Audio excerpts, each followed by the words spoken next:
Yeah, we are now live. Howdy to you, and hopefully you're having a good day wherever you are in this beautiful world. We are going to have a good time, and happy Friday to you wherever you are. Happy Friday, Friday, Friday, Friday, Friday. There's people who've asked me, sending me messages on Messenger, asking me about Spreaker. So we'll talk about that in just a second. But first, happy Friday to you. That's number one. So let's just chill. And let's also, I want you to go to a website, all right? And the website is KGRAD as in dog, B as in bicycle.com, KGRADB.com. And if you would do us the honor, please make sure you go there and but subscribe to that website. And here's why. You're going to want to put Bishop as your promo code, because if you do, you're going to get 30% off your subscription. You know, they are our sponsors that we do the shows all the time. So please make sure you do that. And again, it's KGRAD as in dog, B as in bicycle.com, KGRADB. Also, if you want to go to my website, it's very simple. It's bishopjameslong, LONG.com, bishopjameslong, LONG.com. If you want to take classes, by the way, I do have demonology, angelology, paranormal studies, and genealogy class. They are very detailed. There's a lot of information there. So if you want to take those classes, you're certainly welcome to. You just click on the class link. So go to bishopjameslong.com, click on the class link, and the links are all there for you. So it's all there. It's free. You know, it's just something that we try to do to give back, to the community. And finally, if you want to go to usocc.org, usocc.org, that is the website for the church's website. And please head on over there. And there you go. So let me just give by the way, I'm going to be at a location this month. It's just right around the corner. It's just crazy. We were just talking about this the other day, and it seemed like it was a couple months away, and now it's here. So I'm going to be in the Newark, New Jersey area. Well, thank you. So I'm going to be in the Newark, New Jersey area, January the 25th, Saturday. And I'm going to be at the Clark Holiday Inn with Bruce Tango. So we're going to be doing a presentation on demonology. So if you are in the Newark area and you want to head on over there, but you need to go to brucetango.com, brucetango, TANGO.com, and make sure you click on the exorcism link. And there we go. All the information is there for you. So make sure you do that. It's going to be, And so it's going to be heading over there. We're looking forward to it. Hopefully you are as well. If you're going to be there, I don't think it's going to be streamed. I don't think it is. I wasn't told that it was going to be streaming. So you need to make sure you're there. And we certainly would love to have you. Okay. So let me just say very, very quickly, things have been rather hectic on my, to say the least. So Spreaker, and I know people may be like, oh, here we go. But folks, you got to remember, this is 15 years of my life that I spent every single day, Monday through Friday, doing night prayer or doing Bible study, doing the sacred division. I mean, 15 years. So imagine if you were doing something for 15 years full time, and then all of a sudden it was taken away from you. So this is a big thing. This just happened. So for Spreaker, they no longer offer live streaming, which was terrible, because I had spent 15 years building the community for night prayer. 15 years. Even would not want to do night prayer, not feeling well, but still going on air and doing it. So Spreaker decided, which is really stupid, to stop allowing live streaming. Doesn't make any sense. That was one of the things that set Spreaker apart from so many other programs. And so I've been slammed. I can't keep up with the email, with the messages. So I just have to say it here. This is why. So if you listen to the shows on Spreaker, and now you know why we're not on, it's because Spreaker stopped the live streaming option. So I have so many messages on Facebook. I can't answer all of them. So this is the best way for me to address that issue. So if you are wanting to go to night prayer, so we're going to start doing night prayer on Zoom, and we'll also do it on TikTok. So that TikTok, you guys stay. So night prayer is still going to be available. And yeah, right. And with no notice, I just signed in, and then all of a sudden I couldn't go live. I was like, what's going on here? No notice, no nothing. 15 years I was dedicated to this company. 15 years promoting them, letting everybody know about 15 years, and not even hey, look, it's going to be stopping. So yeah, it's very frustrating. But anyway, so if you want to go, so we have to make a transition. It's a new year. So it's not the transition we always want to make, but we'll make do. So here's the dilly. Here's the dilly, yo. What I did is I'm learning. Yesterday we tried it and it didn't go so well on Zoom. It didn't go so well at all. But hopefully we'll figure it out. So if you want to go to night prayer tonight, all you have to do is you can either A, watch it on my TikTok profile, or B, you can go to usocc.org. Okay, usocc.org. Scroll down to the very bottom, and I have already put the links for January 3rd and all of next week. They're all there. So we start at 9:45 p.m. Eastern on Zoom. I should put that in there. I'm going to put that in there afterwards just to let people know. That way, that's when we'll turn on the cameras and start the program for Zoom. And then we go live on you guys at 9:50 p.m. on TikTok. We have to have a backup plan because if TikTok officially gets banned, we got to have something. Otherwise, we don't have night prayer. So that was the stress. We don't know what's going to happen come the 19th of this month. So we have to scramble at the last minute to try to come up with something and learn the programs. And I don't really use Zoom, so it's just a matter of having to learn it and navigate through it and that kind of stuff. But so night prayer is not going anywhere. So we're going to continue to do it. We just have to, unfortunately, we have to do other options, and that's okay. That's all right. But anyway, so just remember, please remember, night prayer continues. So go to usocc.org, scroll all the way down if you want to participate via Zoom, and the links are there for you. All right. Otherwise, go to TikTok, and hopefully TikTok doesn't get banned. Something tells me, I just have that feeling in my heart that the United States Supreme Court is going to, I do think they're going to put a pause on the ban on the 19th, only because President Trump did write a letter to an appeal to the Supreme Court. So, I mean, that's an equal branch of government. And so when you have the power of, obviously, the White House, the presidency, I think that holds a lot of weight. So my gut tells me that the Supreme Court will at minimum, put a pause on the ban. And I don't think it'll be banned on the 19th. That's just my opinion. So we'll see. Also, and we're going to talk about a really cool topic in just 1 second, because I think it's going to be a lot of fun. But I want to mention something, and I want you to remember this conversation right now. That's a good question. So here's the deal, Anne-Marie. If there shouldn't be. But if there is, Anne-Marie's asking a great question, will there be a password for Zoom? Every single day, I'm going to post the entire message for Zoom on the USOCC parish page for that evening, every single day. So it's already up there now. So if you want to participate, and let's say the links don't work, because I'm just learning Zoom. I'm not really that great.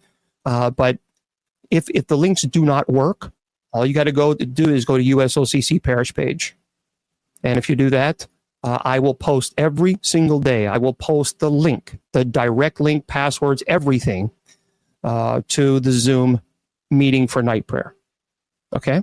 So as a matter of fact, I'm looking right now, and it is up there, I believe. Let me double check here. Yeah, just bear with me for a second. I know a lot of people are like, well, let's get on with the paranormal, but there's a lot of people who also participate at night prayer too. So, yes, it is up there. So 19 hours ago, I posted the link for tonight's and the passcode, if there is one. It's all there for you. Yep, you just scrolled 19 hours ago. Okay, so I will do that every single day. That way you'll have it. Now, let's talk a little paranormal. Friday, March the 14th. Telegram? I don't know. What is Telegram? Friday, March the 14th, 2025. My dear friends, that is a total lunar eclipse. Now, I want you to write this. I want you to remember this date. Remember this conversation. Here's what's going to happen. You're going to see some absolute ridiculous videos from people that's going to be posting all over social media that, some psychic from the 4th century predicted the total lunar eclipse, and that the horrible things are going to happen. Don't click it. They're just trying to make $1 off of you. Please don't click it. There's going to be stupid videos. They're going to be stupid videos. They only want to make $1 off causing you anxiety. That's what they're going to do. So I'm giving you heads up now. I know these people like the back of my hand. I've dealt with them for 25 years. I guarantee you they will do this. So you mark my word, you will see if TikTok, if it's still around, or social media, YouTube, anywhere, you're going to see people putting videos together, scaring everybody about the March 14th total lunar eclipse. It's going to happen Friday, March the 14th of this year. And please, for the love of God, don't ask me about it. Because all these people are going to say, oh, this is going to release demons, or they're going to say something really stupid. Just like they did, thank you, just like they did with the Pope opening the doors. I'm not going to answer any more questions about the Pope opening the doors. Because that was the most idiotic, ridiculous, these are so stupid videos. And they only did it just to scare you. That's it. That's all they did it. They only did it to scare you. Because the Pope opening the doors, they've been doing this since the 14th century. For every Jubilee year, 25 years, every Jubilee, they do this every 25 years. There's nothing new since the 14th century, my friends. And people went online, they made videos scaring everybody. And there are people that have hundreds of thousands of views on these videos, and they're going to make a big chunk of change. Because not only have the people watched the videos, but then they commented. So, and then they shared. So there's people going to make 5,000 at least minimum on some of these videos that went viral. That was all bull. That was total bull. So don't click. That's right. Do not even don't be tempted, because all they're going to say is total bullshit. That's all they're going to say. Yes, I said bullshit. That's all they're going to do. They're going to go spread all this crap just to scare you so they can make a buck, causing havoc and anxiety in your life, because we don't need any more havoc and anxiety as it is. We got enough to deal with. We don't need these clowns running around making these stupid videos to scare you. And that's what they're going to do. That's what they're going to do. Okay? So anyway, just remember, March 14th, please remember this conversation, because you will come back and say, Bishop, you were right. I know. That's what they'll do. All right. So anyway, that is the information there. So don't fall into that ridiculous temptation.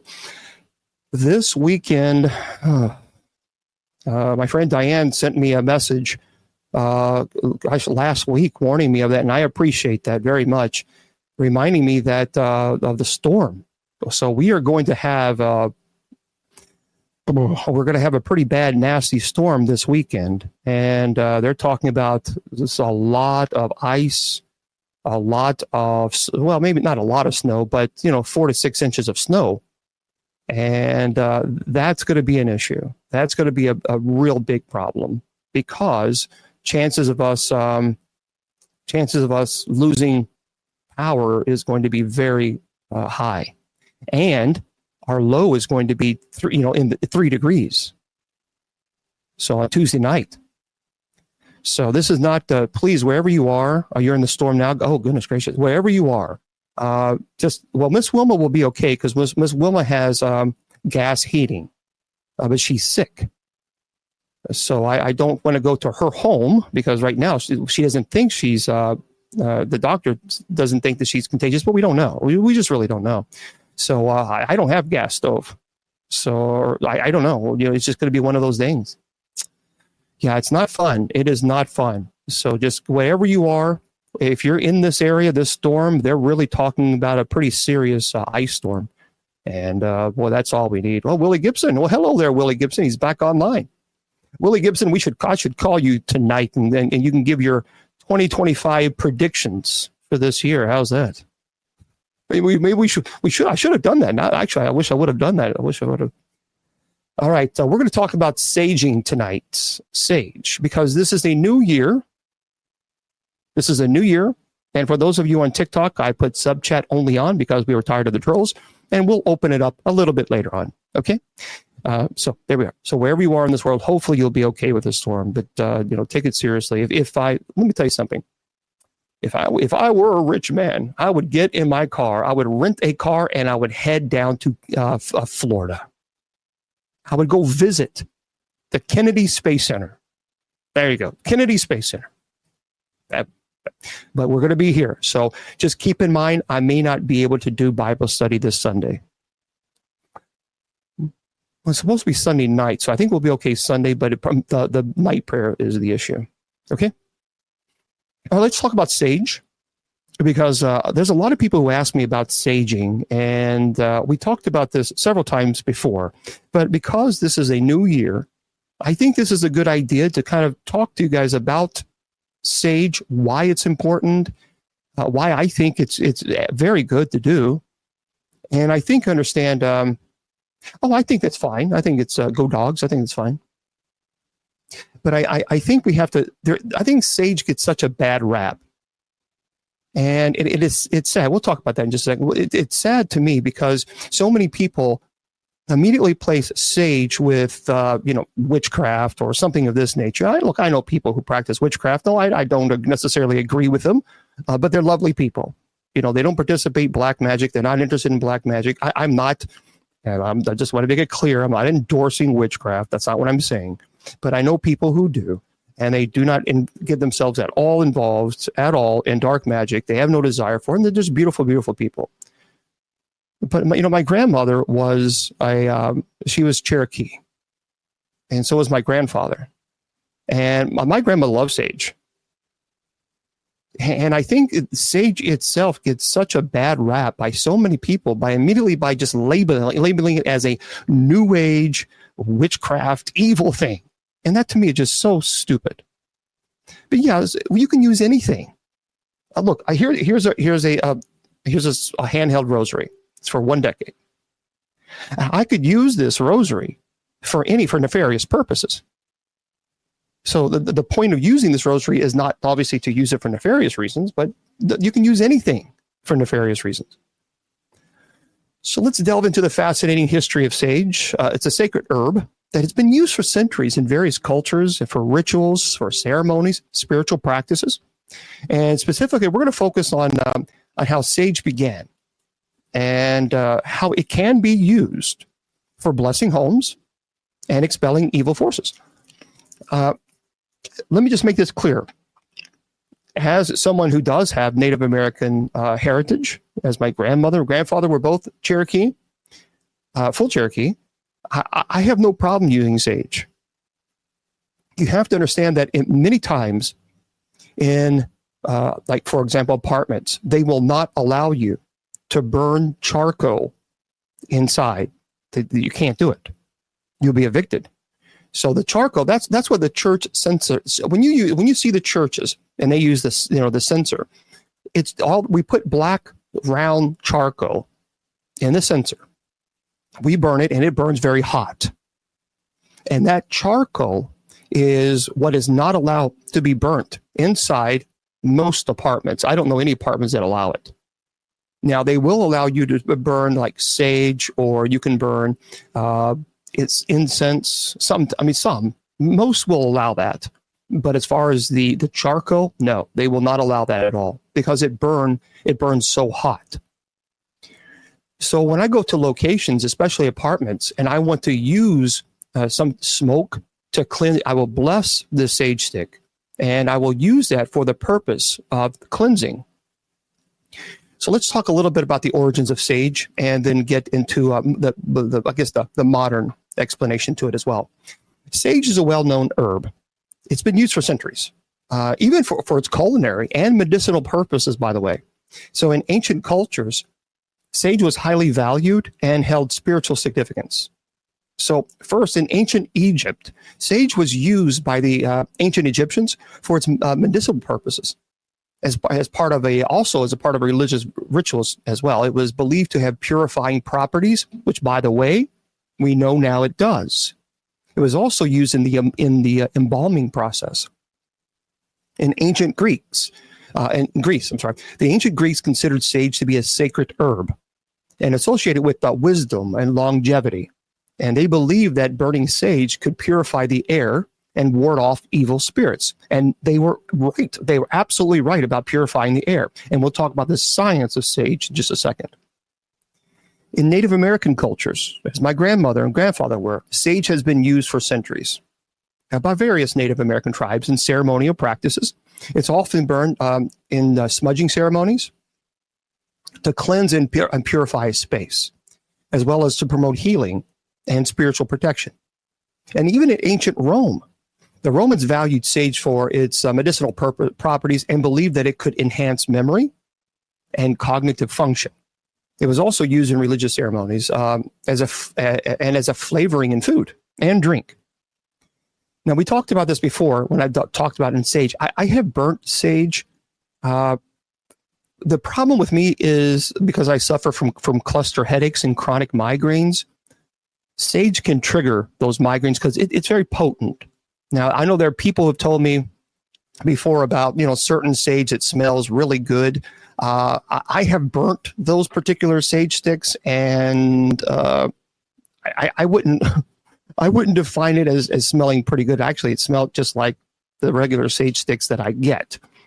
So if you have a legit sage that you use that actually doesn't smell really bad, please let me know, and I'll write it down here and I'll try them, because I did try a bunch of them that people said, oh, you got to buy this, you got to buy that. So I ordered them, and let me tell you something. The only thing that it did was give me a big old headache.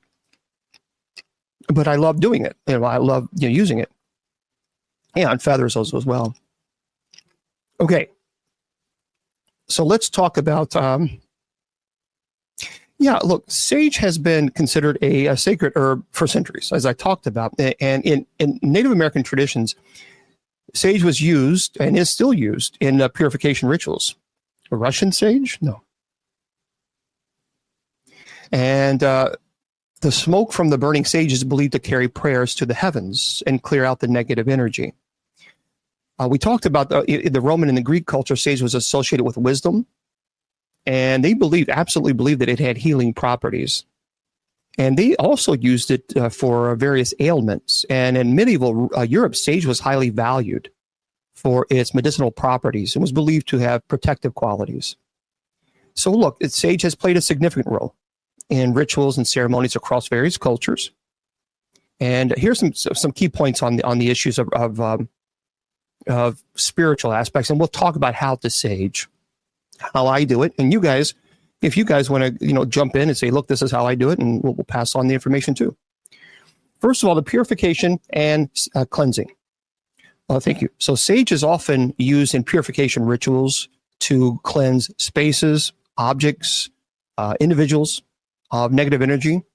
The practice is common in indigenous cultures, where burning sage bundles and then wafting the smoke is believed to clear away impurities and promote spiritual balance.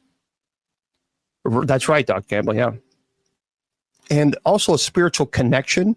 So in spiritual practices, burning sage is thought to enhance connection with God, with our ancestors, or perhaps spirits. And the aroma of sage is believed to raise vibrations, to create a sacred space for communication and meditation.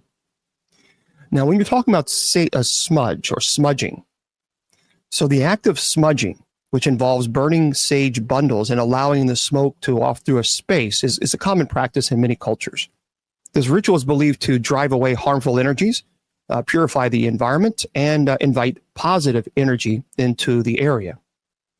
There's ritualistic symbolism with using sage. It is because, it's seen in many cultures as a sign of wisdom, protection, and healing. It's often used in ceremonies to honor these qualities. Now, I believe we know that herbs, there are natural elements without, or things that you can purchase or things you can just pick and find. I am a big believer in natural remedies. I find it really interesting that when you tell somebody that, they immediately think of you as a Wiccan or a pagan or something of this nature. That really is preposterous. Why is it that we live in a society where it's okay to pop a pill because a pharmaceutical company spent millions and millions of dollars putting and creating this pill in a lab? That's okay. But when you start talking about natural remedies, oh, you're one of those pagan people. Really? But didn't God put those in the earth? Why is it all of a sudden those are seen as something negative in paganism and Wiccan? Why is that? That to me, that makes no sense to me whatsoever. None. And I think natural remedies have truly just gotten a bad rap, a really bad rap. And but it's okay. But it's okay to pop a pill that a pharmaceutical company made, and then 3 months later you find out that it destroys that destroys your kidneys and liver. That's okay. But when you start talking about natural medicine, no, you can't do that. That doesn't make sense. And everybody, I want you to do me a favor. Before we continue, do me a favor and go to bishopjameslong.com. Go to my website after the presentation. Just write this down. And if you can click on fundraiser, can you do that? If you would do that for me, that would be great. Of course, I noticed my buddy Bishop Campbell is Bishop Christopher Campbell. He's in the chat room on Facebook, and I appreciate his friendship. I truly do. He is a good man. He loves people. He has served people for decades in ministry. And, when you're in ministry, you don't make a lot of money unless you're one of those prosperity gospel preachers, which he is not. And because of that, he and his wife, they have some health issues. And I talked to him about this. So if you would do me a favor, please consider going to bishopjameslong.com and click on the fundraiser link. And you'll see the information there. And if you could donate today, donate to whatever amount you can. I would much rather you do that. For those of you on TikTok, if you can do that instead of offering gifts tonight on TikTok, that would be wonderful. Because, we are our brothers and sisters' keeper. And I know that you guys don't know this man, but I do. And he's a good man. And if I ever make a donation or if I may ever make a fundraising, I'm not asking for any income for me. Maybe one day that'll happen. Maybe good, maybe if I get sick and good, I need some help, maybe that'll happen one day. But we can help him out. So he is a very good man. So if you go to bishopjameslong.com, click on the fundraiser link, and when you click on donate today, it'll take you to PayPal, and it'll say price per item, and you can put whatever it is that you want, whatever amount. So it's entirely up to you. That's what it means, price per item. It says USD. So just whatever it is, whatever you're able to do. And so thank you guys for that. This is, like I said, we're not in competition with one another. We are collaborators. We should be helping each other.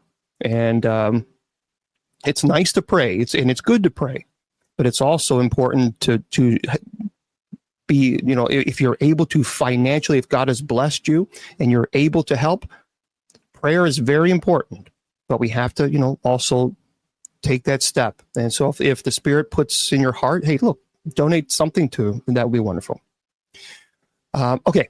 So again, bishopjameslong.com and click on the fundraiser link. Fair enough? Thank you, guys. So also ceremonial healing. We talked about sage has been used in healing ceremonies to address physical, emotional, spiritual imbalances. And the smoke from burning sage is believed to have restorative properties that promote overall well-being. Saint Raphael is you can Google Saint Raphael prayer for healing. We pray that every night for night prayer. And by the way, tonight we do have night prayer. Don't forget. So all you got to go to usocc.org and click on, scroll all the way down. And you'll see where it says it'll be here on TikTok. We start with you guys at 9:50 p.m. Eastern or on Zoom. You can join us on Zoom And that will be, we start you guys at 9:45 p.m. Eastern. And just go to usocc.org, scroll all the way down, and you'll see the link. Okay. Yeah, I don't know, Stormy. Right now, the PayPal is what we got. All right, so here's some examples. Here's some historical examples of using sage for protection that date back to ancient times, and they're found in various cultures. Like, for example, we talked about Native American traditions. Many indigenous tribes in North America, the Lakota, the Navajo, the Cherokee, they use sage in purification rituals to protect against negative energies. And sage smudging is a common practice to cleanse the mind and the body and spirit. We talked about ancient Egypt and even medieval Europe. During the medieval period, sage was believed to have the power to dispel evil spirits, protect against harm.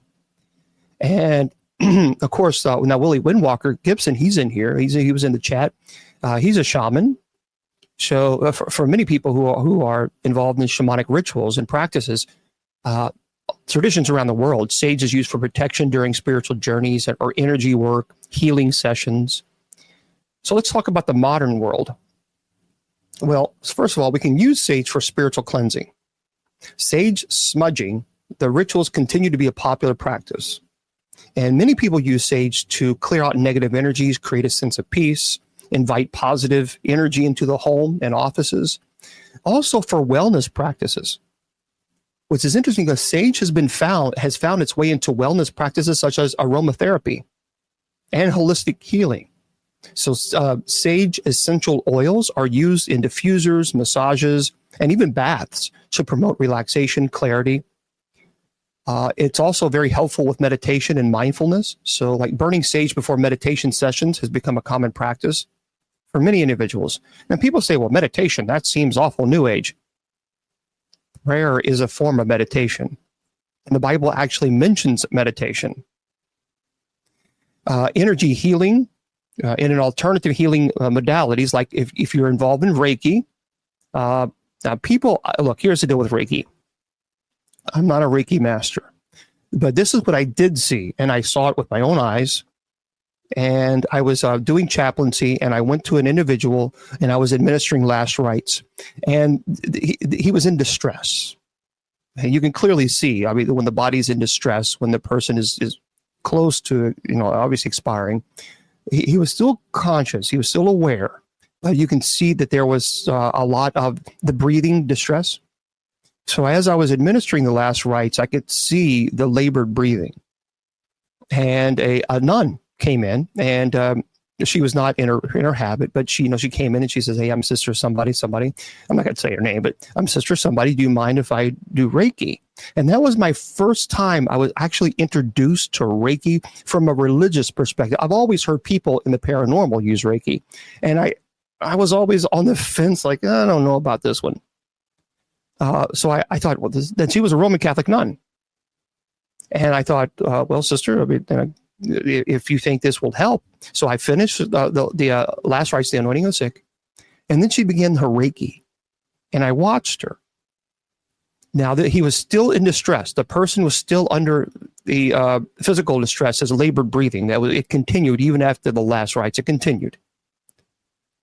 But as she began to do this, she never touched him. He was aware of her presence, and I saw the breathing become less laborious.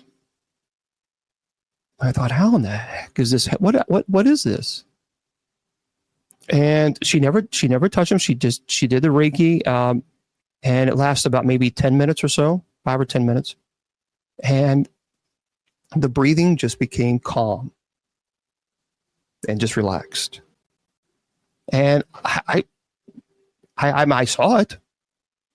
So that was really profound to me. And it opened my eyes to, thinking that perhaps maybe there's something to this. Because I was never trained in Reiki. I didn't know a whole lot of people involved in it other than the paranormal, but I saw it. And so people say, oh, that's demonic. Well, a demon is not going to give you peace. Demons take your peace. And so to me, it was quite powerful. And when I experienced it, and I thought, my goodness. So that's when I began to look into this. Now, cultural adaptation. So the use of sage has been adopted and adapted by people of diverse cultural backgrounds who incorporate smudging rituals into the personal belief systems and ceremonies and daily routines. By the way, there's also, you should be aware of the environmental awareness. So with a growing focus and sustainability and natural remedies, sage is appreciated for its eco-friendly properties, obviously of non-toxic qualities. And I think it's a powerful thing. Let's talk about how, in fact, you can sage. So this is how many people do it, but it's not this is how you must sage. Thou shalt do it this. I mean, there's so, you have to, well, thank you. So if you use sage to bless a home, it's a common practice. And it basically involves the burning of dried sage bundles to cleanse the space of negative energy, promote positive energy. So what I always do is of course, first of all, open the windows if we can. I think that's very important. That's just what I do. So you obtain a dried sage bundle. If you can have it blessed, I would encourage you to do that, because once you do that, then it's a sacramental, because it's a blessed item. Just as charcoal. Using charcoal by in of itself is not a sacramental of the church. It is only when it is blessed that it becomes a sacramental. It's like holy water. So I would encourage you to have it blessed if you can. And you can purchase dry sage bundles from health food stores, metaphysical shops, online retailers. Matter of fact, there's a mall right down not too far from me that actually sells sage. White sage, by the way, is commonly used for smudging purposes. So make sure that a lot of people will use white sage for the smudging purposes of cleansing the air. So first of all, you got to prepare the space. Before you begin, I would encourage you to open windows. Usually, I have not had this problem before, but I would say 99% of the time when you burn a sage stick, it will not ignite, the fire system, the smoke detectors. With my church incense, it does. When I use the church incense, I mean, that's why I don't use it very often, or I never use it at apartments. But when I go to people's homes and I use it, I have to tell them, you might want to take the battery out. We open the windows, but still it smokes because that's charcoal. I mean, that is burning hot charcoal. So before you begin, open windows because the belief is to allow any negative energy to escape. And set a positive intention for the cleansing ritual, like inviting peace and harmony into the space. Then you light the sage bundle. So use a lighter or a match to ignite one end of the sage bundle, allowing the flame to burn for a moment, and then gently blow out the sage. Obviously blow it out. Cleanse each room. So there's a lot of people say, well, you have to do it this way. You have to do it this way. Well, I know a lot of people that sage differently. So many people will start from the front door and walk clockwise through each room of the house. The positive flow, waving the smoke, the smoldering sage bundle, and allowing the smoke to fill the space. And people will always pay close attention to corners, closets, areas where negative energy can be stagnant. See, negative energy is just energy. Energy this is not paranormal. And this is not like, supernatural, weird, ghosty stuff. It's simple. You're walking down the street. Someone is walking towards you. You don't know the person, but you don't want to know the person. There's something about that person's energy. You're like, nope. That's energy. That's all it is. We are all energy. It's the same manner if you walk into a room and then someone walks in, and I've seen this, walks into a room. They don't say a word, but just their very presence, people are naturally drawn to that person. That's positive energy. And that's it. I certainly will. Yeah, Maria. So this is all, that's what I'm talking about. If you've ever gone to a location, an old location, you can feel that energy. That's energy. That's all we're talking about here. Simple energy. Offer prayers or affirmations. So as you smudge, you can recite prayers or affirmations that resonate with you ask for blessings, protection, the removal of negative energy. Now, what I always like to do, many people would prefer to do like a sage bath, if you will, prior to obviously smudging. A lot of people will do that because for protection for themselves. Now, for me, I certainly use my own protection. I use holy water. I bless myself. And I have no problem with people choosing to sage or smudge themselves. Absolutely. My grandmother did it. My grandfather did it. What I like to do is I like to go to each room and do the clockwise because it's a positive energy and in every single corner. But then I like to pay special close attention to the windows and doors. But because I'm a Christian, I will always use the sign of the cross with the sage. So if I do it on the doors, if I do it on the windows, even if I do it on the corners, I will always do the sign of the cross. This is what I do because I'm calling upon God, obviously, to bless this energy. As a Christian, that's how I incorporate my faith into smudging. Now, when you have done every single room, what I do is when I'm performing the minor rite of exorcism, let's say you have a demonic entity that has infested itself within the home. I always start with the room that has the less activity first. First, I always bless the ground, and then I go into and I bless the area, and then I move slowly towards the room that has the most activity. But you got to be careful with this. And here's why. Because if you're dealing with something that's truly negative and truly demonic, and you are using sage for the sole purpose of cleansing the area and purging out this negative energy that is there, if it is truly demonic, you're going to get a reaction. And the reaction can be quite dangerous, so you have to be prepared for that. And that's why I always tell people, if you're dealing with a demonic case, I've told people now for 20 years, when you go to a location that's known to have demonic entity, if you're beating your chest and saying, "Come on, demon, I dare you to do something," you're not provoking. You are inviting. Those are two different things. Provocation is the moment you begin to pray. When you are in a location that has a demonic infestation, that's a demon that is present, and you begin to pray, you're going to get a reaction. Now, sometimes when you do this, the ritual, sometimes you're able to purge this area, and that's great. But sometimes people have found themselves in really precarious situations because they begin smudging. Then they get a really violent reaction that they're not prepared for. Because it can be, if you're not prepared for that, it can be frightening if you're not prepared.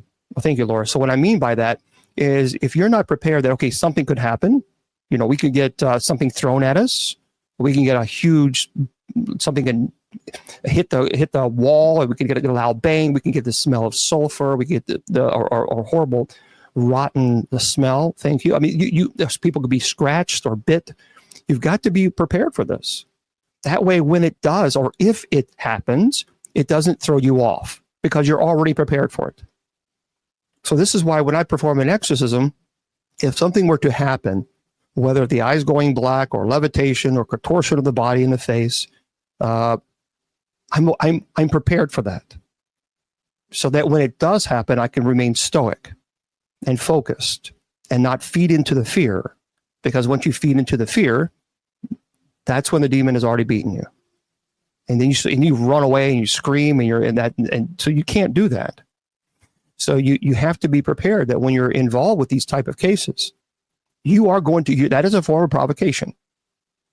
And so sometimes, hopefully 99%, hopefully 100% of the time, when you do this, if you're doing this, hopefully you can just purge this evil negative energy that's there, and everybody is safe.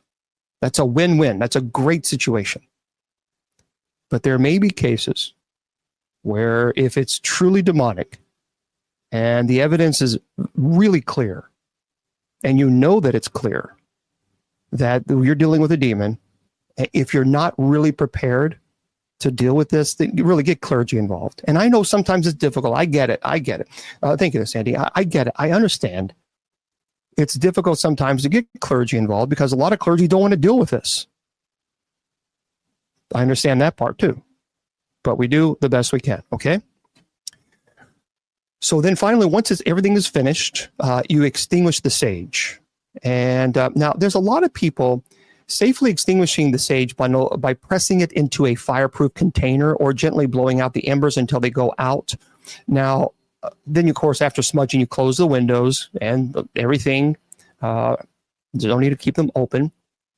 And some people say you can bury the ash from the sage bundle in the earth or even discard it in a regular manner. I would encourage you to obviously bury it. I wouldn't throw it away.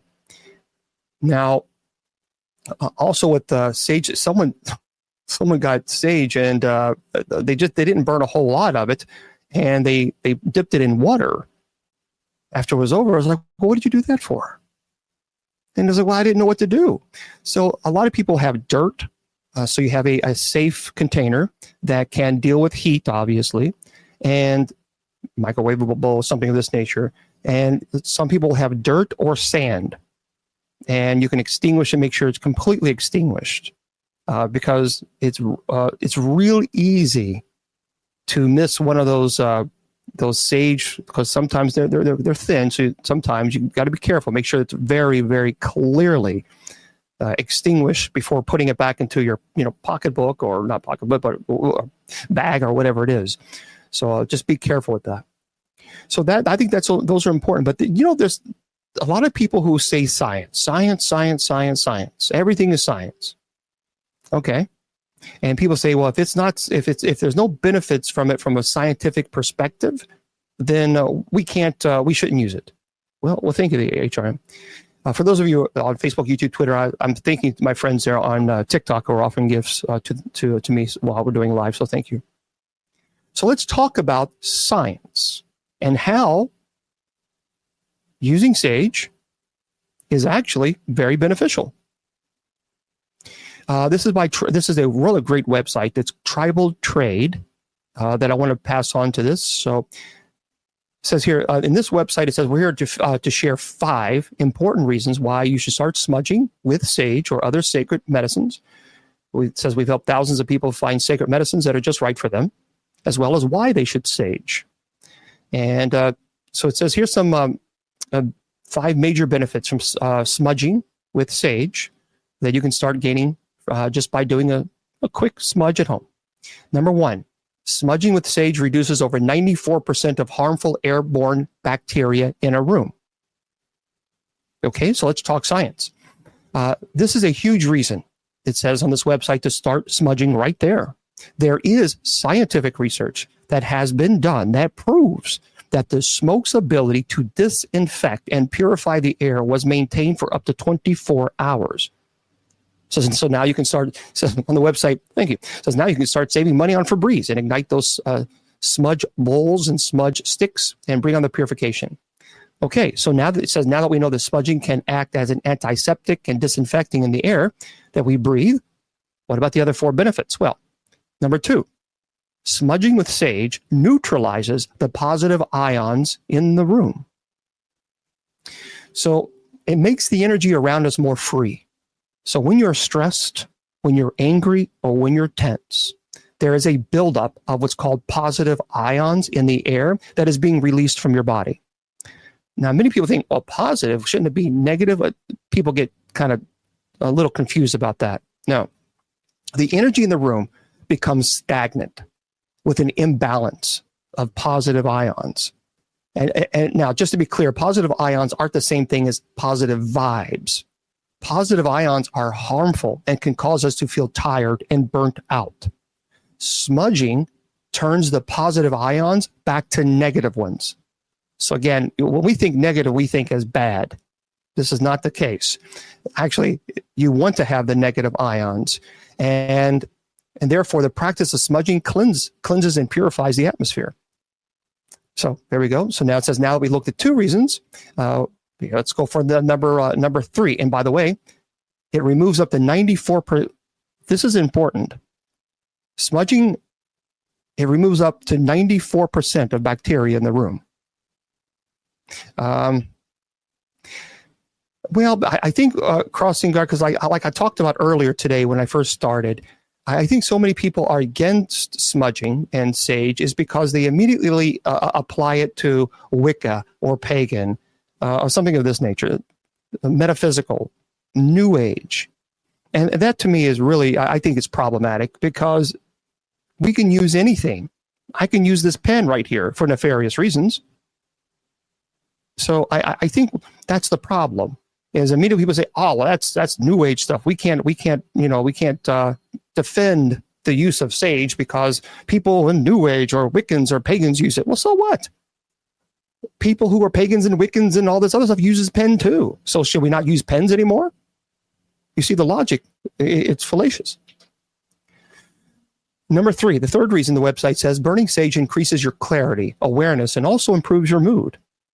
So this is not just my opinion, the website says. Studies have actually shown that smudging with sage makes you think more clearly and also enhances your memory too. Well, where's my sage stick? See, I don't even know where my sage stick is. If I had start smudging, I would. Anyway, it's also been shown to quicken your senses as your awareness goes up. And says, I can definitely use a mood boost every now and then, the author says. Number 4, the smoke room from the smudging medicine has been used to help the smoke from. See, if I use sage, I'd be concentrating. The smoke from the smudging medicine has been used to help and aid lung, brain, and skin function. And that's interesting, isn't it?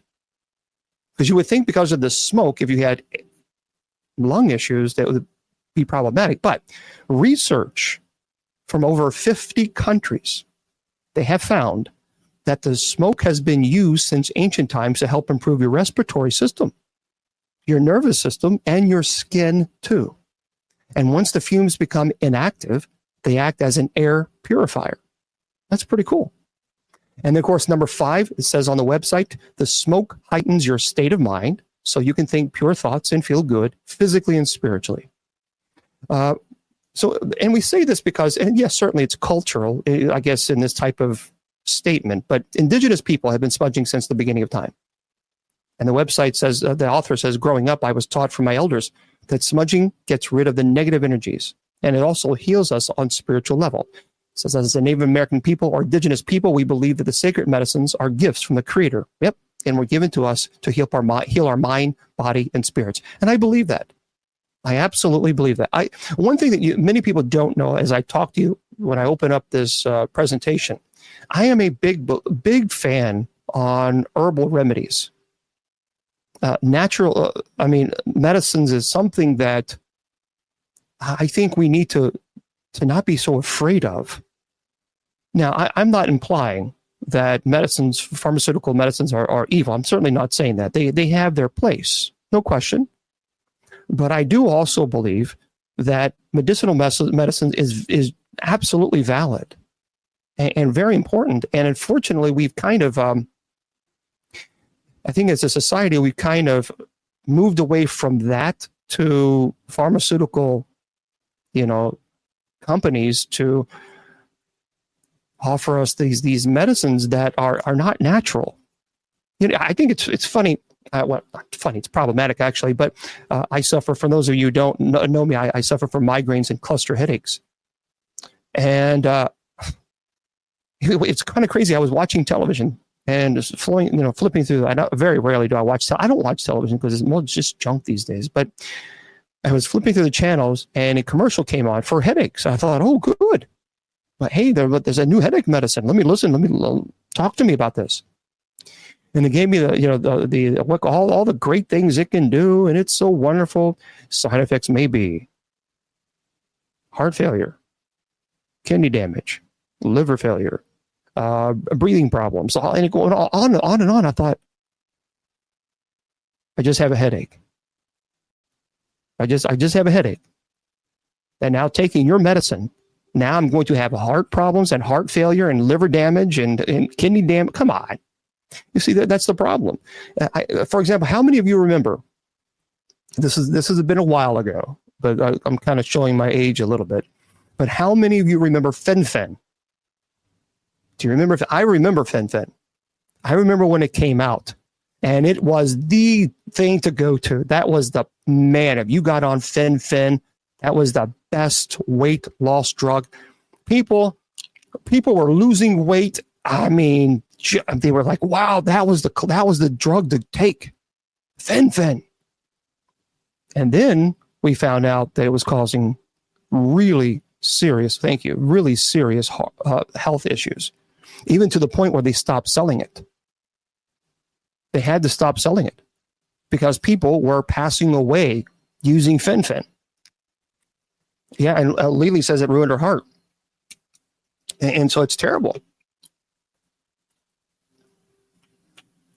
Yeah, but it's oh, well, that's okay to take that because it was created in a lab. But then when you start talking about natural herbs and remedies, oh no, that's evil. What are you talking about? Why is that evil? And yet taking fen-phen is okay. Now, it unalived a lot of people. A lot of people passed away from fen-phen. And this is why I have a problem with it. Matter of fact, I'm really excited about this. I purchased a book recently, and I'm going to do maybe a presentation on natural remedies, natural medicine. As a matter of fact, I was talking earlier, Bishop Campbell actually has a degree. I mean, he's really experienced and incredibly knowledgeable on natural medicines. And maybe if we might, if I can, twist his arm a little bit, maybe I can have him on the show and we can do a presentation on natural remedies and natural medicine, because I think that would be fantastic. I'm all about that. So I bought a really cool book that I'm really excited about getting, and it has all the natural remedies and natural medicines. And so, yeah, well, it won't be a presentation, but I'll probably, if he's willing, I'll be more than happy to have an audio conversation and interview, just like we normally do, like Willie Windwalker or other guests. And so I think that would be really cool. I'm a firm believer in that.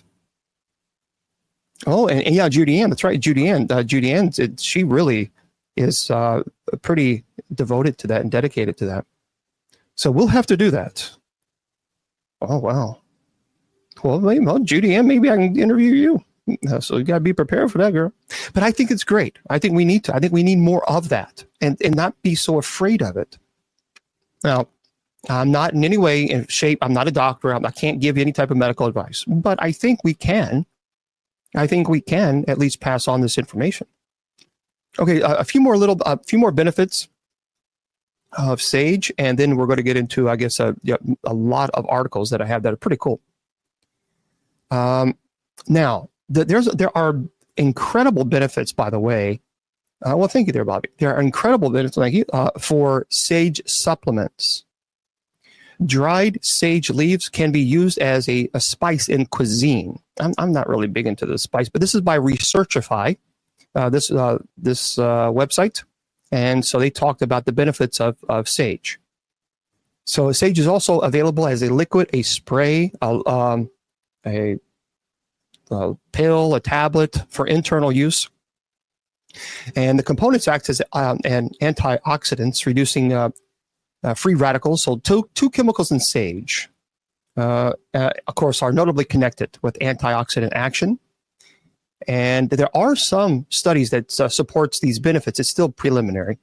And so pain relief for headaches and sore throats, allegedly. So sage supplements can help reduce the body's oxidative stress, defending against the effects of free radicals, inflammation, infections caused by bacteria and viruses, help with digestion, protection against memory deterioration, improving mood or reduce depression. Now, there is sage that's used for mental health. There hasn't been enough research, though, on the uses of sage for its alleged mental health advantages. We have to be careful. Preliminary evidence, however, is suggesting that sage for mood and memory may be beneficial, because there was a study in 2005 that a standard sage oil boosted memory and cognition, your thinking ability. It increased dosages were also connected to a better mood and attentiveness, tranquility, happiness sensations, you know what? I might try this. I might try getting some sage, some, tablets, and try it and give you my personal opinion. So we'll go from there. We talked about the burning sage and how it infects, how it helps, purifies the surroundings, because the antimicrobial properties are present in most commonly utilized forms of sage. They keep infectious viruses, bacteria, and fungi at bay. A white prairie sage is antimicrobial and antibacterial. And also white sage is antibacterial, which says so both are insect repellent too, which is pretty cool. It does help relieve symptoms of some disease. Turns out that sage can assist with more than pests and bacteria. Burning sage is said to release negative ions. This has not been experimentally confirmed, however. It is thought to aid in the neutralization, if you will, of positive ions. And common positive ions, for example, are allergens like mold, pet dander, dust, pollution. Now, you can also get a machine that reduces negative ions, or you can just simply sage. Did you know that there is a machine that you can use that reduces negative ions? As a matter of fact, I don't have it with me here. No, it's in my, I have a little machine. Sometimes when I go to a location, I will plug that up. But there are machines that you can purchase that reduces negative ions. So if you're feeling down, if you're feeling and you just feels heavy, and then you just want to clear the space, a lot of people will use. Let me see what that is. I don't know, because I have seen this.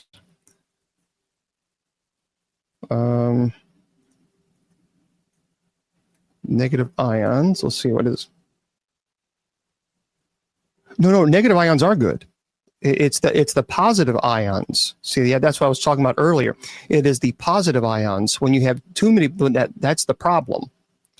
Yeah, there it is right here. Yeah, they have several actually. I'm looking at here. It's a negative ion generator. That's what you can look on online. So it's an air purifier plug and a 4-pack ionizer purifier for home. Here's one. Yeah, there's several. Gosh, there's quite a few out there. My goodness gracious, they have a lot. See, I got mine. A friend of mine made mine about 20 years ago, and that was like because they weren't really made. So now they're everywhere. So you can get them. A negative ion plug and air purifier. So yeah, there's a lot of them just going on Amazon right now.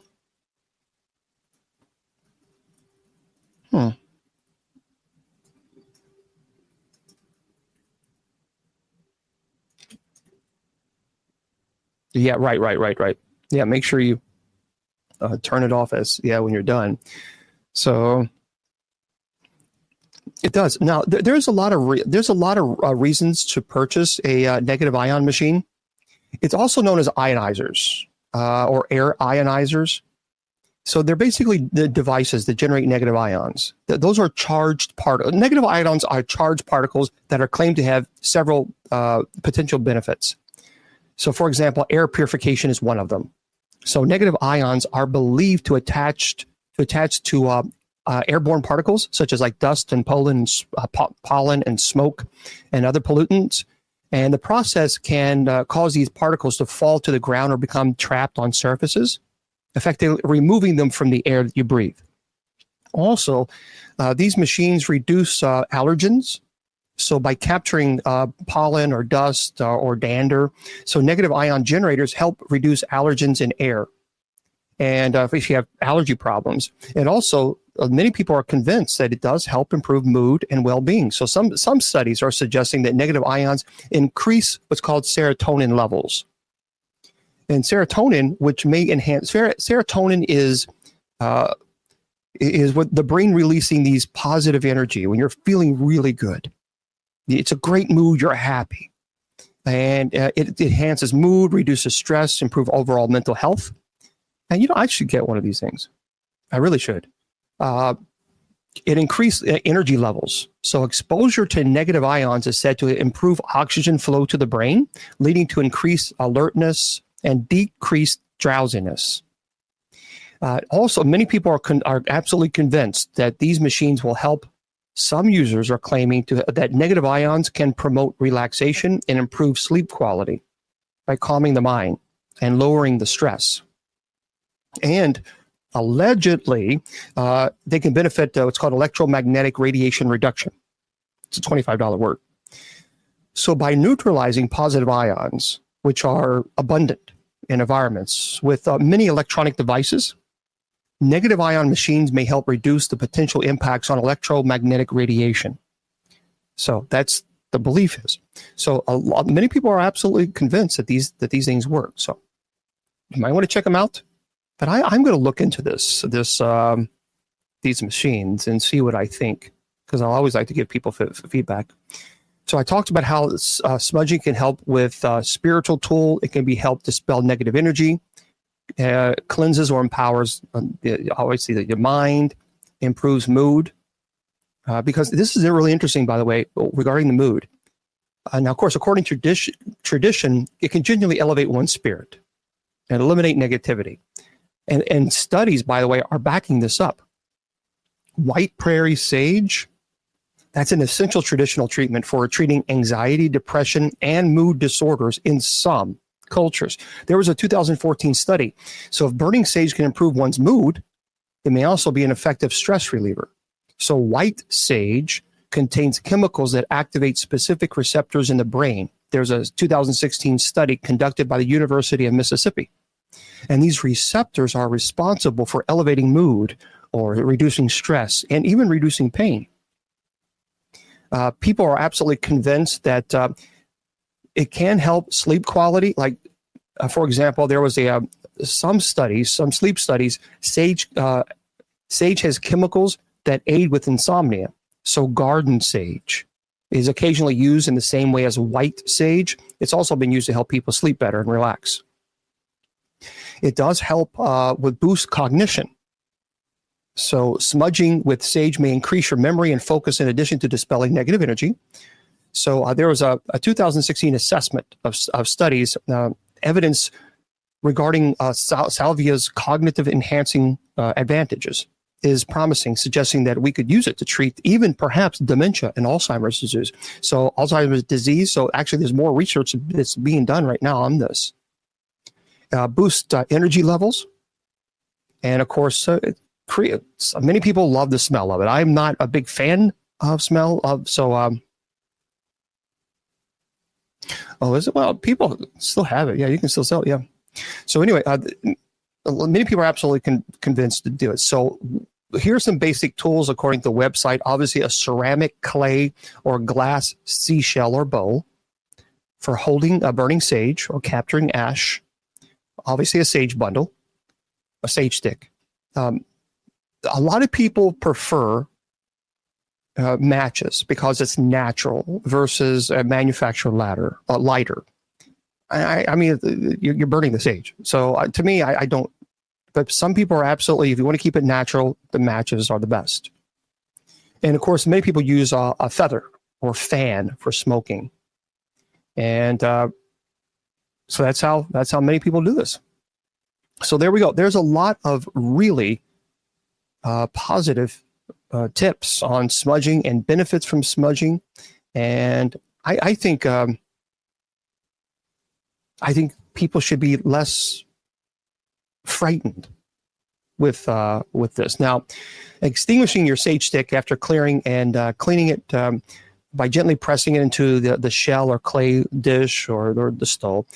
Open the doors, the windows in the room to let all the trapped energy escape. It says here you can also let it burn off naturally. Now, some people, it says on the website, prefer to wait 20 to 30 minutes for the sage smoke to peak effectiveness.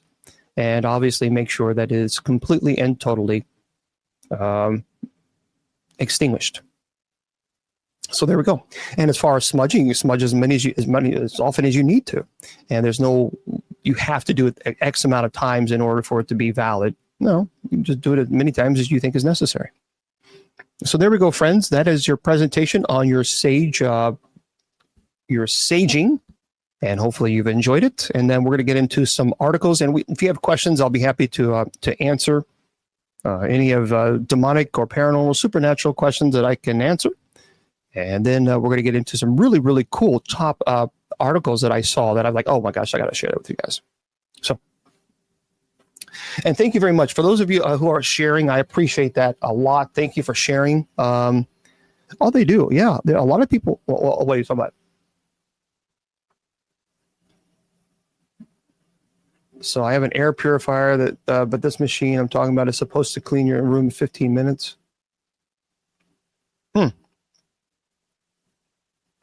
Oh, sorry. No. You're not going to harm the good, what many people say, the good spirits, because that's not your intent. Yeah. So, but I would not, if there are questions that I don't know, I'll be more than happy to say, hey, look, we have a question here, because I'm not an expert in saging, but I do know something about it, but I don't know, I'm not an expert in it. So if somebody's asking questions in the chat, does Palo Santo have the same qualities as sage? Well, my grandmother used to burn both. So let's talk about Palo Santo real quick, if you don't mind. Palo Santo and sage are common. They're both commonly used in spiritual and cultural practices for like cleansing spaces. So they're both used, but they have different origins and like traditions, characteristics. So like, for example, Palo Santo, the origin actually, it means holy wood, means holy wood in Spanish. It comes from the trees, the indigenous to South America, particularly coastal regions like in Peru or Ecuador. It's been used by indigenous cultures in South America for centuries in spiritual, like rituals to purify, cleanse, promote healing. The aroma is, in Palo Santo, it has a sweet, woody aroma. It does have a hint of citrus and mint. And many people love the scent because it's described as soothing and even uplifting. Now,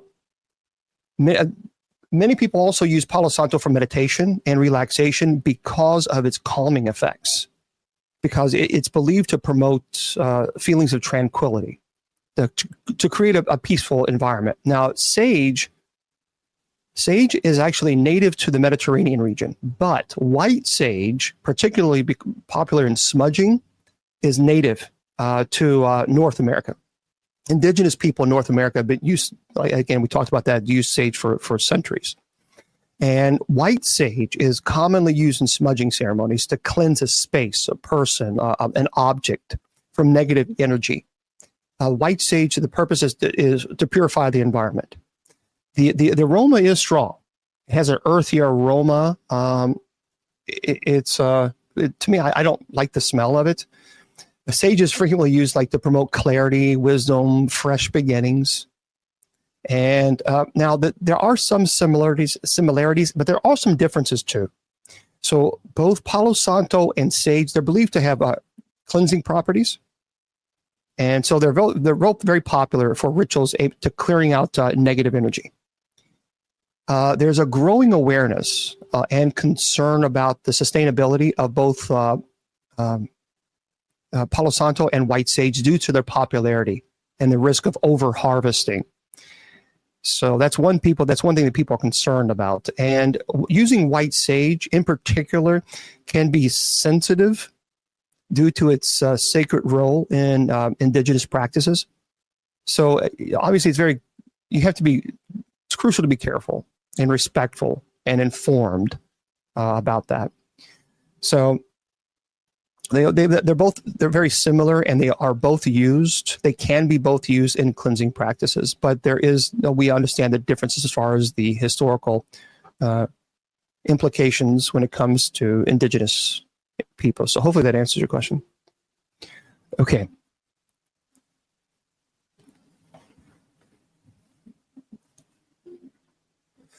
B12, that is. Well, are these rituals allowed in the Catholic religion? Well, again, when you're saying allowed, you're talking about blessing. So we're not talking about pagan rituals or Wiccan rituals. See, once again, that's the problem, isn't it, Eva? Because immediately people say, it's sage, it's evil, it's pagan. Why? Because Because pagans use them? Why does that make sage evil? That's why I've spent an hour and 15 minutes explaining actually the scientific benefits that come from using sage. And that's the issue, isn't it? It's always, is it safe or is it evil? No, it's not. Again, Satanists use pens. I'm sure a Satanist has used this particular brand. So therefore, do we immediately then say, because a Satanist used this brand of pen, all of these pens are evil? You see how preposterous that is? Makes no sense. The same thing of sage. And by the way, my grandmother and my grandfather were both very devout Christians and Native Americans. And that's another thing about this belief that really is sad, because it's erroneous, and I think it's insulting. All this belief that, well, if you're Native American, you must be a pagan. No, that's not true. That's a terrible thing to think anyway.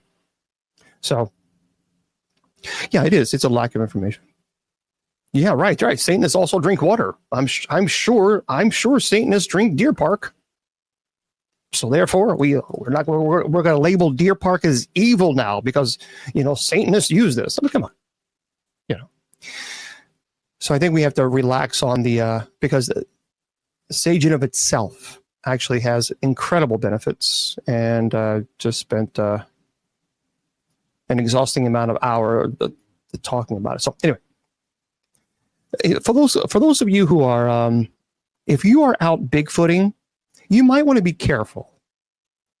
You might want to be careful, guys. Okay, and I'll tell you why. Look, I've never. There was one time I didn't. It wasn't really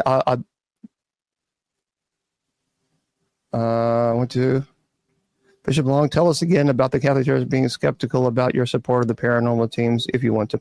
Well, look, yeah, sure.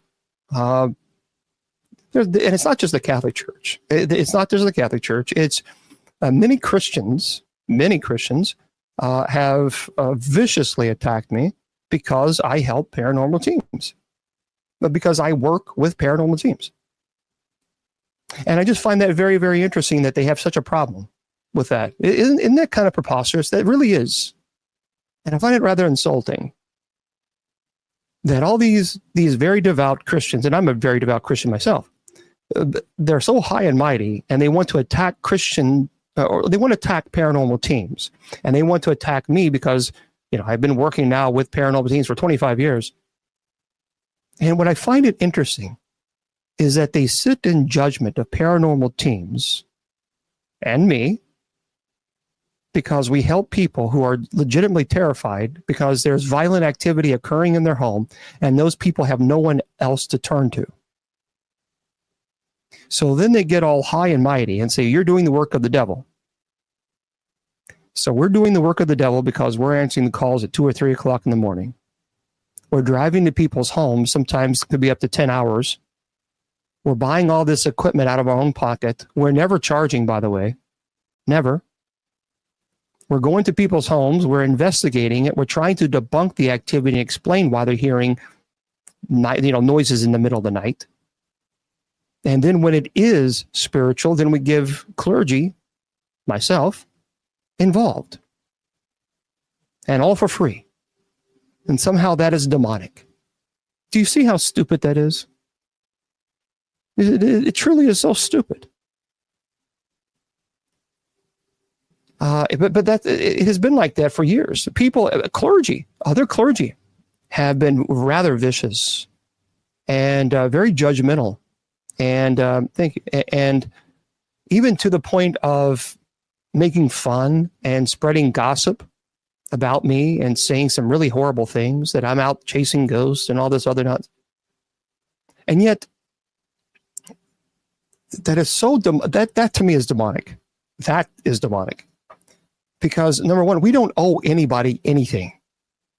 So if a family calls me and they're 10 hours away from me, now I'm going to have to figure out how to get to that family without charging that family a penny. Now, my father is not Santa Claus, so I can't wish for some present that all of a sudden $2,000 pops in front of me, so then I can go rent a car or go, to the hotel or all this other stuff. And I can't keep going to the same people and saying, can you help? Can you help? Can you help? So, but we do this now. We've been doing this now for 25 years. And there are many clergy members who give paranormal teams such grief. And yet the paranormal teams are going out to people's homes, traveling, taking their time away from their family to visit a family whom they don't know and they don't owe them anything. And yet they're willing to travel to these people's homes, spend hours upon hours doing investigations and then reviewing all the evidence. And then if it is demonic, putting themselves at risk and then contacting me, say that we need help. That's a ministry. See, that's what I call a ministry. See, the people who are too busy yapping their mouths, those are the people that truly are not answering the calls. Oh, they say they are, but they're not. And they know that. I know they're not. And so do they. But we are. And so I'm not going to listen to those people on the sidelines yapping their mouth, because I think what really it is, I think it's people's conscience are telling them, well, you should be doing that too. And you're attacking a person who actually is. So instead of yapping your mouth, why don't you answer people's calls at 2 or 3 or 4 o'clock in the morning and you travel to people's homes? But they don't do that. They'll offer their opinion. They'll offer their criticism. But that's all they'll offer. So that's why you should never ever pay attention to those people, because those people have they have no interest in doing anything but harming and trying to break your spirit. So Tribal Trade is the name of that site that we said, Tribal Trade. Okay. That's right. Yeah, that's right. And see, that's what I'm thinking. It's amazing how they'll always give an opinion, but they're not the ones out there answering the calls. They're not the ones traveling to people's homes. But they'll label you, oh, you're one of those ghost people running around chasing ghosts. No, I don't chase ghosts. It's not what I do. I help families who are really legitimately terrified in their home. It's scary. You got to think about that. If you are a parent and you have children and you are really hearing growls in the middle of the night, or you're seeing shadows, or you're hearing your kids are being terrified, they're being scratched or bit, or they're seeing and hearing things, that would terrify anybody. That would terrify anybody. So actually, we need a lot more Bishop Longs out there, a lot more, because we don't have enough. Instead, we have clergy so-and-so over here who are running their mouths, trying to break down the Bishop Longs in this world, because they're too much of a coward themselves to do this ministry. And so instead, they want to throw darts and they want to throw, arrows in our backs, backstabbing us and talking smack, because they're not willing to do it themselves. And that's the God's honest truth. So I don't care what those people have to say. I will continue to do this ministry because I don't answer to them. I answer to God. And God called me to do this ministry. So we need more people who are willing to do this ministry, and paranormal teams who go out there and they're driving to people's homes and they're doing the investigations and they're gathering.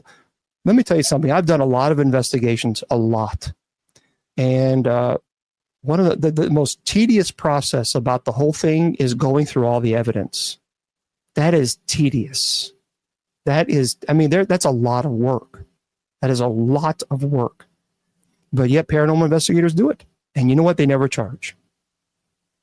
Well, sure, Zach charges because he's an executive producer Zach is executive producer for a television show. I'm not an entertainer. I'm not an actor. So sure, yeah, Zach, of course they charge. They make a lot of money. Well, they don't necessarily charge. They pay for if they go to a location, if they rent out that location or whatever it might be. And yeah, but that's how he gets the money. Travel Channel pays him a salary. So yeah, sure, he has contracts with them. And that's nothing wrong with that because he's in entertainment. That's what he does, but he's not clergy. I don't think talent is necessarily, I wouldn't use the word talent. I would say you have to have a calling.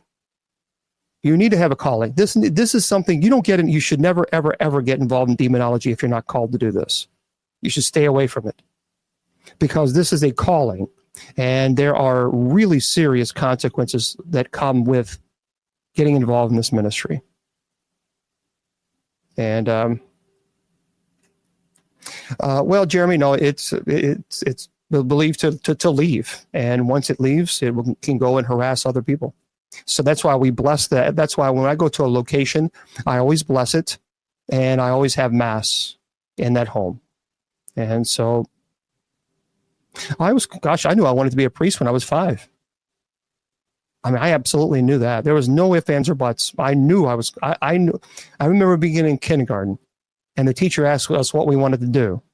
And, so we were at church and we were walking into the church and my mom said, what did you tell the teacher? And I pointed at the priest and I said, I want to do what he does. I remember that very clearly. And then I remember reading books on demonology when I was 9. I was drawn to it. It was like, it's like, you know how kids, sometimes they love trains. I don't know. And they want to read as much as they can as they on trains. They just love trains. Well, that's what happened with me. I wanted to read as much as I could on demonology. Don't know why. I just knew it was just, I had to read. So I was one of those nerds that was always, at the library and the local branch there and constantly reading. So even today, I'm constantly reading on the topic because I'm passionate about it. I'm called to do it. So I don't really consider, this is never, people have always said, if you do something you love, it's never a day of work. And it's true. I don't consider this work because I'm passionate about it. This is my passion. This is who I am. So I don't consider this part of ministry work. It's just something that I do. But by the way, for those of you who are out and if you're going out there and bigfooting, you need to be careful, guys. Well, thank you very much. Hopefully everyone's doing well. And by the way, I want to remind everybody, because a lot of people are just coming in, please do me a favor, go to bishopjameslong.com, bishopjameslong.com.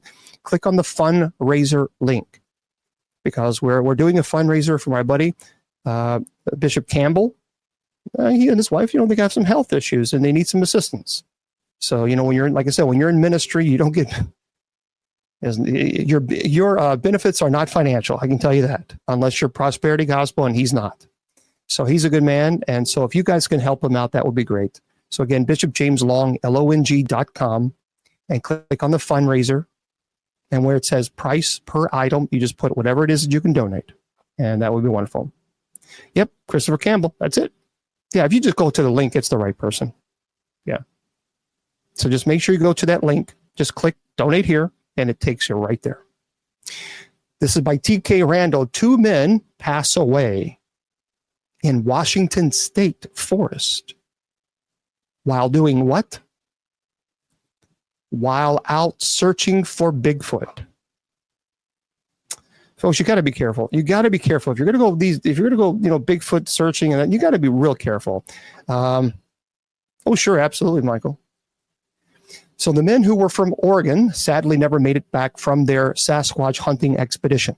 According to Skamania County, I think it's Skamania, County Sheriff's Office, the alarm was raised in the early hours of Christmas Day when 2 men, a 59-year-old and a 37-year-old, failed to return as planned from a trip into the Gifford Pinchot National Forest. I'm sure I'm butchering that name, where they had hoped to find evidence of Bigfoot.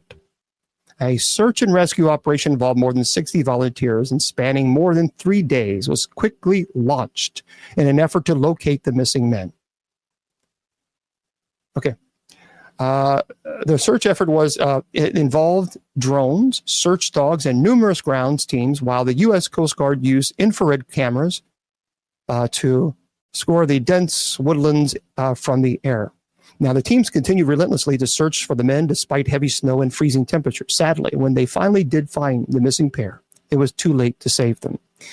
Quote, after a grueling 3-day search over a difficult terrain and harsh weather conditions, the 59-year-old male and 37-year-old male, both from Portland, Oregon, who were reported missing and endangered, were located deceased in a heavily wooded area of the Gifford National Forest, the Skamania County Sheriff's Office wrote. Both deaths were prior to be due to exposure, based on weather conditions and ill preparedness. The Skamania County Sheriff's Office would like to recognize the exceptional volunteers who sacrificed time away from their families during Christmas to assist our agency with this mission. Isn't that terrible? This is, that's the thing. You got to be careful about it, because you're out searching and you're going in a wooded area. You better know the terrain, and you should know the terrain. And for goodness sakes, if you're going on Christmas or even on winter, you should be prepared. Now, it's possible, we don't know all the details, that maybe they got lost or something of this nature, but even still, if I'm going to, go tracking in the woods, and I know it's in an area that's prone to be very cold and snowy, I'm going to make sure that I have plenty of provisions. And that's sad. That's sad. So you got to be careful when you're out there. If you're out, there's a lot of people love to go Bigfoot and investigating all that other stuff, but you got to be prepared. So I've never been to Canada. No. So, yeah, and look, and here's the deal. And that's the true thing, Michael. You got to understand also, you're out in the wild. See, out in the wild, you have wild animals. And I personally, this is my own opinion, but I think you're probably going to come across a wild animal before you come across a Bigfoot, just saying. So if you're not prepared for that, then you're really in trouble. But it doesn't sound like they were, which is a shame. It's a shame.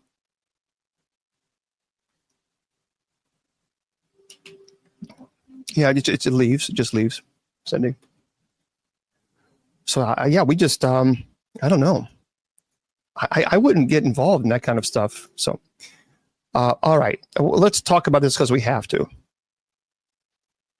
All right, here we go. Let's discuss it. Okay, everybody. This is by TK Randall. We have to do this. I did the confirmation with the Catholic Doors. I chose John. Okay, sure. The man dubbed Living Nostradamus offers his predictions for 2025. All right, everybody. A Brazilian guy named Athos Salome has been attributed with allegedly predicting major events that happened recently, allegedly. Dubbed the Living Nostradamus due to his uncanny knack of correctly predicting future events, Salome was, according to the New York Times, successful in predicting several major events in recent years, including the pandemic virus, and the death of Queen Elizabeth II. I mean, quite honestly, you don't need to be a psychic to know. I mean, I'm just saying. And even the purchasing of Twitter by Elon Musk. So now he's offering up his predictions for what will likely transpire over the next 12 months. All right, here we are. 2025, quote, 2025 will be the point of time when the authorities start to officially declare existence of ET, offering proofs of microbial life on Mars and other more complicated civilizations. Well, people are already saying this. See what I mean? I don't like that. Come on. They've already been saying this. We already have authorities to saying. As a matter of fact, let's not forget, we just recently had congressional testimony of people who were authority. Rear admiral, as a matter of fact. So, come on. Anyway, strategic silence will be at play from some governments, like that of U.S., Russia, and China, as they hide information with a view of causing a global upset. Okay. See, that's too vague. They've already do this. Salome maintains that 2025 will be the year in which evidence of secret genetic experiments on humans will come to light. We already know this. As well as being the point of no return for AI getting out of control. We already know that. Tell me something I don't know. He also believes that there will be a global energy crisis. There already is. As well as a manufactured climate disasters. There already is. Such as hurricanes and droughts created using geoengineering. We already know this. See, this is bull. This is crap. I'm sorry. I call it like it is. Anybody can say this. Well, I believe there's going to be a famous person who's going to pass away this year. You don't say. You see, it's so vague. That is so vague. I truly believe that there's going to be an F5 tornado this year. and it's going to be in the Midwest, where like perhaps maybe Tornado Alley. You see the silliness there? These are so vague. This to me is total bull. Anyway, I don't buy this. Look, I believe there are people that are gifted. I'm not going to say that. I'm on record because I believe that. But this, I'm sorry, that's just bull. Anybody can do that. Give me something specific. Give me the lottery numbers for tomorrow. Now we're talking. Give me something that hasn't already happened.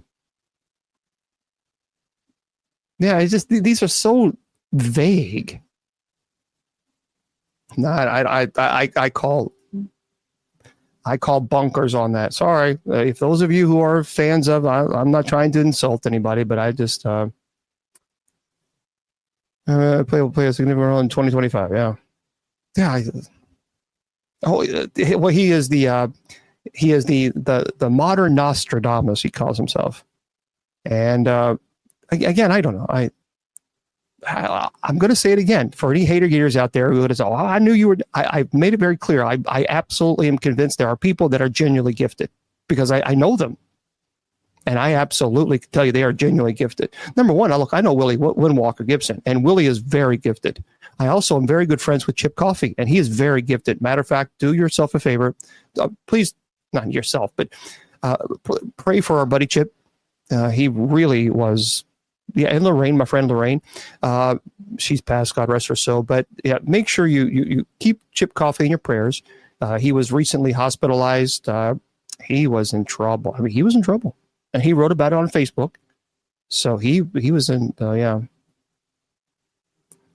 Did you get another plate from Squared Away? A plate? No, I'm a little lost there. Yep. Okay. Okay. So anyway, yeah. Let's talk about. By the way, so I'm going to remind everybody. So we're not done. We're not done. Tomorrow we're going to be here at 8 p.m. Eastern Standard Time. A platform. What was the question? Because I don't know what the question was. So we're going to be here tomorrow night at 8 p.m. Eastern Standard Time for our open mic night. Judy Ann will be here with us. Miss Wilma might. I don't know. We'll see. We just goof off from 8 to 8:30. Just trying to kind of put a smile on your face, you know. Yes, but in my areas, I tell you what. Okay, so for those of you, here's a prayer request. If you go to TikTok, if you go to my TikTok profile, Zoom. If you go to my TikTok profile, you will see a video that will say, please, dear Lord, tell me that I put it up there. Hold on, because if I didn't put it up there, I'm going to be very upset with myself. I'm pretty sure I did. But let me just double check. Let me double check real quick. Yes, I did. Good. So yeah, if you go to my profile, you will see it right there on TikTok. And I think you might still have time. Technically, the cutoff time is 8 o'clock, 8 p.m. Eastern. But there, you might have a little bit more time. Sister Jennifer will let you know. But just go to my TikTok, and under that, you put your comments. You put your prayer requests. So I like here it is right here. I make these videos every single Monday through Friday. And you go to my TikTok profile, and you put your prayer requests in the comments. Make sure you put your name in there too, so that we know who you are. And but do that, and then we'll be happy to to talk to you and help you out. So yeah, just please consider doing that. But you got to go there, and you have to do it as quickly as you can, because if not, we ask everybody to do that before, because we have to put it in there. And hold on, I'm trying to figure this out here. There we go. Okay. So yeah, if you could do that, that'd be great. So tomorrow we're going to talk about really cool topics. We're going to talk about the 10 most bizarre stories of 2024. We're talking about some other really cool topics too. Oh yeah, this is interesting too. Let me share this with you real quick, everybody. I don't know about this one. Well, listen to this. So there's a dead internet theory resurfaces as Meta opens AI user floodgates. This is by TK Randall. Listen to this story. The owner of Facebook and Instagram is planning something that could end up proving conspiracy theories correct. Dead internet theory, which has been around for a few years now, is the controversial idea that the internet has been almost completely taken over by bots and AI users, and that most of the content in social media posts you read were not actually written by human beings. I am not an AI. I am not a bot. I truly am Bishop Long. Anyway, as AI becomes increasingly sophisticated, the concept certainly doesn't seem all that impossible. And we've already seen how easily AI-generated content can fool people into believing that it is the real deal. This is true. I actually saw a video of a little girl. What was this? I keep forgetting. It's about a food commercial where she's talking about food and children who go without food. And then she says, "I am an automated AI." She wasn't even real. She wasn't even a real person. But you were looking, I was looking what I thought of a human being, a child talking about food, the lack of food for kids. You guys do you guys remember that video? I mean, seriously, when I saw that, I thought, no way. Yeah, I mean, it's no, I forgot the video. It's a commercial, and I think it's a commercial. It's a girl speaking about. Let me see if I can find it.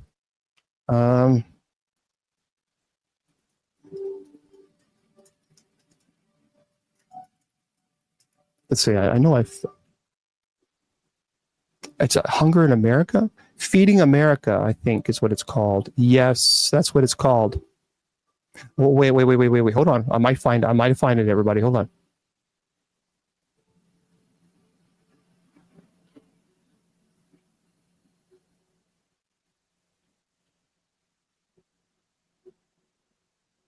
So this is I Am Hunger in America. So I Am Hunger in America. That's the name of the video. But that's not the child that I saw. It's called I Am Hunger. Wait, hold on. Let me see what this one is.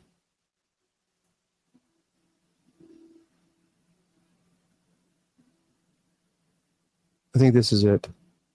Feeding America. Yep, that's it. Okay, so this is what you need. I'm telling you guys, this is creepy. When I saw this, I couldn't believe it. But it's called Feeding America TV spot. I am child hunger in America. So, I mean, I swear I thought that was a girl. It's called Feeding America TV spot, and it's called I am child hunger in America. And it's all AI. It's not even a person. I mean, no. You better shut up. So that's what it's called. Check it out, guys. Check it out. It's called Feeding America TV spot. Feeding America TV spot. I am child hunger in America. Yeah, but when I saw it, it was published in 2020. And I'm telling you, that was pretty crazy when I saw that. Yeah, I don't do battles. So anyway, let's get back to the story here. So as AI becomes increasingly sophisticated, this concept certainly doesn't seem at all that impossible. We've already seen how easily AI-generated content can fool people into believing that it is the real deal, like this. And this was 2020. This was 5 years ago. This was 5 years ago. Think about that. And when you watch this video, this was 5 years ago. Think of how advanced we've gotten 5 years. While it's difficult to imagine the majority of the content on the internet is generated by AI, in the near future, the potential for this to become a reality is likely to increase. Such a future became all the more likely when Meta, the company behind media giants Facebook and Instagram, revealed that it was working on a plan to enable its users to create AI characters and that it expected AI accounts to become commonplace in the near future. Meta is not alone in doing this either. Other platforms have similar plans. This means that, given how sophisticated AI chatbots have already become, we could genuinely see a future in which a large percentage of the content online has been generated by computers. Telling AI content apart from human content will become increasingly challenging. Whether this will mean that dead internet theory has actually come true, however, will likely remain a matter of debate. So in other words, there can be a time, and many people absolutely believe this, that I am not actually sitting in this chair. That what you are seeing right now is artificial intelligence of Bishop James Long. And you have no idea if you're actually communicating with me, the real person, or if you're communicating with artificial intelligence. That's what this means. And that is just profound. That is profound. So some of you are thinking, are you really Bishop Long then? By God, I don't think you are. Let me see your battery in the back. I bet you plugged that little sucker, that battery. Come on, man. Come on.